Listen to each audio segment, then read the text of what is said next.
సజీవుడైన యేసుక్రీస్తు వారి నామములో మీ అందరికీ సమాధానం కలుగును గాక. ఈరోజు దేవుని యొక్క వాక్యము సామెతల గ్రంథం 10:22.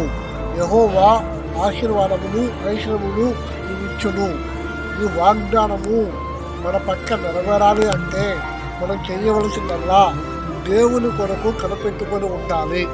దేవుని మాట మనం వినాలి.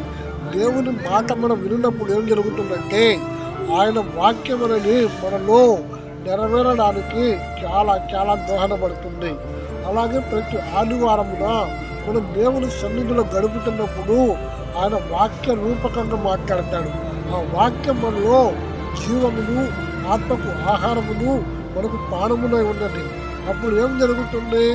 మనము ఏది చేయాలో ఏది చేయకూడదు మనకి కావలసిన జ్ఞానము ఆయన పరలోకము నుంచి పంపుతాడు.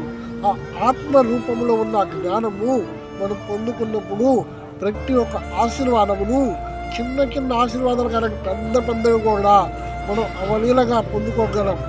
దేవుడు మన కొరకు దాచిన ప్రతి ఆశీర్వాదము పొందుకోవాలని మనస్ఫూర్తిగా కోరుకుంటూ యేసు నామములో అందరికీ సమాధానము కలుగును గాక. ఆమేన్, ఆమేన్, ఆమేన్.